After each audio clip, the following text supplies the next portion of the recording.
Penasihat hukum Poltak Silitonga SH dan rekan memohon kepada majelis hakim untuk membebaskan terdakwa MV alias MH yang menjadi korban kriminalisasi penegak hukum, melepaskan dan membebaskan terdakwa dari segala tuntutan jaksa penuntut umum dan memerintahkan jaksa penuntut umum untuk merehabilitasi nama baik terdakwa karena terdakwa tidak terbukti secara sah dan meyakinkan telah dituduh melakukan perbuatan asusila atau cabul terhadap anak di bawah umur.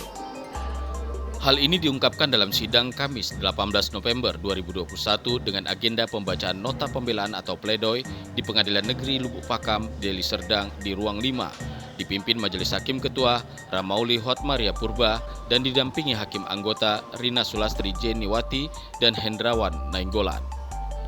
Karena terdakwa tidak terbukti secara sah dan meyakinkan telah dituduh melakukan, dilarang melakukan, membujuk anak untuk melakukan atau membiarkan dilakukan perbuatan asusila atau cabul, sebagaimana diatur dan diancam pidana dalam Pasal 82 Ayat 1 Junto 76E Undang-Undang Nomor 17 Tahun 2016 tentang penetapan Perpu Nomor 1 Tahun 2016 tentang perubahan kedua atas Undang-Undang RI Nomor 23 Tahun 2002 tentang perlindungan anak.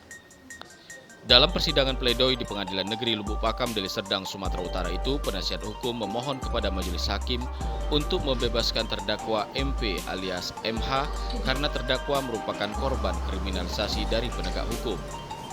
Sementara orang tua terdakwa Bapak Marudut Hutahuruk Ibu Lince Sihombing di luar ruang sidang hanya mampu berdoa dan ibu terdakwa terlihat menangis merenungi nasib anak bungsunya yang dikenal sebagai anak yang baik dan taat beragama. Usai pembacaan pledoi, ibu terdakwa langsung menangis memeluk penasihat hukum dan memohon agar anaknya dapat dibebaskan pihak Pengadilan Negeri Lubuk Pakam karena anaknya tidak bersalah dan anaknya merupakan korban kriminalisasi penegak hukum Oknum Polrestabes Medan. Menurut penasihat hukum terdakwa Poltak Silitonga mengatakan bahwa perkara asusila terdakwa MH ini pernah di SP3-kan pada tahun 2020 dan kembali dibuka pada tahun 2021 ini, di mana pihak pelapor yang melakukan prapit dan diterima dan dibuka kembali perkaranya oleh Pengadilan Negeri Medan. Namun ada yang ganjil, di mana pihak penegak hukum telah menghilangkan alat bukti visum pertama dan memasukkan alat bukti visum kedua, dan hal inilah yang dikatakan alat bukti tidak sah atau palsu. Ya, banyak kejanggalan yang kita dapatkan di dalam fakta-fakta persidangan, yaitu terutama tentang adanya penghilangan barang bukti oleh penyidik, di mana peristiwa ini dilaporkan adalah tanggal 23 bulan Juli 2019, dan setelah peristiwa yang dilaporkan dilakukanlah penyidikan oleh penyidik polisi dan dilakukanlah permintaan visum et repertum. Di dalam permintaan visum et repertum tanggal 24 Juli 2019 ditemukan hasil tidak ada tanda-tanda selaput darah ataupun kerusakan pada alat kelamin daripada si korban. Yang kedua, kemudian dilanjutkan lagi permintaan visum psikatrum. Itu kalau tidak salah di bulan Agustus ya. Setelah itu dan diperiksa oleh ahli psikatrum khusus anak dan remaja oleh Profesor Dr. Yusuf M. Simbolon. Di dalam hasil visum tersebut bahwa disimpulkan tidak ada kecemasan atau kecemasan yang berlebihan. Istilahnya psikiatrinya tidak terganggu begitu. Akan tetapi pada hampir 9 bulan kemudian dibuat lagi oleh penyidik visum et repertum ke rumah sakit, visum et repertum psikatrum ke rumah sakit yang berbeda.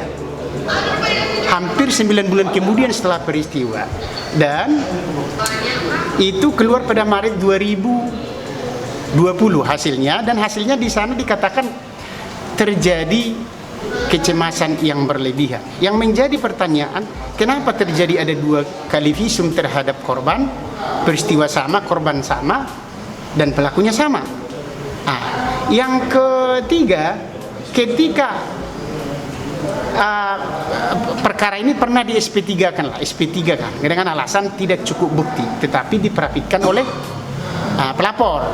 Ketika diperhatikan oleh pelapor, akhirnya Pengadilan Negeri Medan memerintahkan untuk membuka kembali kasus ini. Dan selanjutnya setelah keluar putusan tersebut dari Prapit, akhirnya bulan Juli 2021 ini Michael Hutoruk dijadikan tersangka, tapi dengan bukti yang sama waktu dia di SP3. Dan ketika itu dijadikan tersangka, justru bukti visum et repertum yang pertama dihilangkan dari berkas. Ini kan menjadi satu pertanyaan, kan kenapa harus dihilangkan dari berkas itu? Kan gitu. Yang visum et repertum pertama itu mengatakan bahwa tidak ada ditemukan kecemasan berlebihan terhadap si korban dan psikoterapnya tidak terganggu. Dan kita hadirkan juga ahli-ahli hukum pidana termasuk Profesor Dr. Maidin Gultom. Beliau itu mengatakan bahwa untuk istilahnya menentukan suatu tindak pidana itu memiliki dua alat bukti yang sah, semua alat bukti itu harus memenuhi syarat material dan formil. Ya, di dalam saksi-saksi yang dihadirkan oleh jaksa penuntut umum juga di dalam persidangan, tidak ada satu orang pun yang melihat, mengetahui dan mendengar bahwa telah terjadi pencabulan terhadap anak.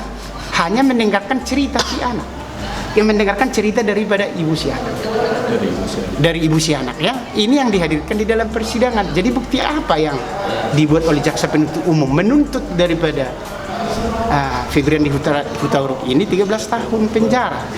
Saya heran. Kenapa heran? Anak-anak juga tidak ada terganggu psikisnya, tidak ada terganggu juga alat kelaminnya, dia baik-baik saja, tapi dituntut 13 tahun penjara. Jadi langkah-langkah kita, ya langkah-langkah kita sudah buat pembelaan bahwa kita memohon kepada majelis hakim yang mulia supaya dengan permintaan kita menyatakan bahwa Michael Hutoruk tidak terbukti secara sah melanggar pasal percabulan yang telah dituduhkan kepadanya dan harus memulihkan nama daripada Michael Hutoruk, begitu. Bukti yang di situ yang dari jaksa untuk melakukan penuntutan 13 tahun itu, apakah itu memang adanya palsu atau gimana? Ya, kalau sesuai dengan fakta-fakta persidangan di lapangan bahwa semua alat bukti itu tidak sah. Kalau tidak sah otomatis kan bagaimana? Tidak sah itu kan udah otomatis palsu kita bilang, ya. Karena namanya juga tidak sah. Alasannya kenapa? Karena bukti yang dihadirkan oleh jaksa penuntut umum itu adalah bukti surat yang tidak sah, di mana hasil visum et repertum yang keluar dari rumah sakit Bayangkara itu adalah hasil visum et repertum yang kedua, yang 9 bulan kemudian itu dikeluarkan. Sementara hasil visum et repertum yang dikeluarkan oleh rumah sakit Dr. Prinyadi Medan yang mengatakan tidak ada kecemasan berlebihan atau tidak ada gangguan psikis terhadap si anak, justru tidak dimasukkan oleh penyidik di dalam berkas perkara maupun di BAP. Untung kita bisa menemukan bukti tersebut dan kita tampilkan di dalam persidangan, dan kita hadirkan juga pada saat itu Profesor Dr. Yusuf Simbolo. Jadi kalau seandainya nanti dalam putusan yang rencananya kapan, majelis jaksa penuntut umum tidak juga kekeh dengan mereka tuntutan mereka, gimana langkahnya? Ya namanya juga itu adalah menjadi tugas dan tanggung jawab dari jaksa penuntut umum, ya. Ya kita tetap hormati, tetapi dalam membuat tuntutan itu ya harus berdasar dong, kan? Ya jangan karena seseorang itu, karena kita benci sama seseorang atau benci sama pengacaranya atau kita tidak sanggup argumentasi dengan pengacaranya, akhirnya dilampiaskan kepada si terdakwa. Karena ada saya dengar beritanya begitu. Ya logika aja, orang tidak ada apa-apa kok dituntut 13 tahun penjara, kan gitu loh. Nah, dan logika aja, seseorang itu dituduh melakukan seorang tindak pidana kan harus ada penderita dong. Siapa yang diderita, siapa yang menjadi korban, dan kita harus lihat korbannya tidak ada apa-apa, bukti surat juga visum et repertumnya menyatakan tidak apa-apa, tapi dituntut 13 tahun penjara. Ya saya dengar juga karena dia kesal dengan pengacaranya, katanya sih. Apa boleh begitu? Tidak boleh begitu. Itu sudah mencederai penegakan hukum di negara. Ya? Ada langkah-langkah kasasi nanti. Apakah ada langkah-langkah untuk melaporkan jaksa terkait? Ya nanti akan kita lihat ya soal jaksanya. Ya bagaimana kita akan pelajari dulu. Ya kemungkinan bisa aja karena kita sudah melaporkan, keluarga melaporkan atas tindakan daripada penyidik di Propam Polda tentang penghilangan barang bukti tadi. Akibat penghilangan barang bukti itu yang merupakan visum et repertum yang dikeluarkan oleh dokter spesialis psikiater khusus anak dan remaja tidak dimasukkan dalam berkas itu, sehingga menjadikan klien kami jadi terdakwa dan tersangka. Terdakwa dan dituntut 13 tahun penjara. Nah begitu. Terus itu yang kita ungkap di persidangan. Kan nanti biarlah majelis hakim yang menimbang. Karena kita sudah jelaskan di dalam pembelaan kita, bukti yang dimasukkan oleh jaksa penuntut umum adalah bukti yang tidak sah. Kenapa? Karena ini bukti visum et repertum yang keluar setelah ada visum et repertum yang pertama. Visum et repertum yang pertama ini tidak dimasukkan dalam berkas perkara. Dan kita dengar dan kita dengar ketika ditanya kepada penyidik, kenapa itu kok nggak dimasukkan visum et repertum yang menyatakan tidak ada gangguan psikis terhadap si anak? Ya penyidiknya mengatakan, ya kalau saya masukkan itu ya bunuh diri katanya. Loh, berarti kan ada rekayasa kriminalisasi dan rekayasa kasus di sini. Orang yang sah dan bukti yang sah yang menyatakan tidak ada tekanan psikis sama si anak yang dikeluarkan oleh yang berkepentingan, yang dikeluarkan oleh yang berkompeten, yang memenuhi syarat formal dan syarat material sesuai dengan pasal 184 KUHP. Kan kok mah nggak dimasukkan? Yang kedua, tidak pernah saya dengar ada 2 kali visum. Nah gitu. Sementara ibu terdakwa Lince Sihombing yang terus menangis kepada awak media mengatakan bahwa anaknya itu tidak bersalah dan memohon dibebaskan karena kasusnya sempat SP3 dan memohon kepada majelis hakim untuk keadilan. Dengan sidang ini apa yang mau ibu bicarakan? Anakku harus dibebaskan, Amang, karena sejak kecil kenal aku ini anakku, kubina ini dengan baik. Dan dari keluarnya SP3 tahun 2019 saya udah berharap anakku ini nggak salah, Mang. Yakin aku nggak salah ini anakku, Mang.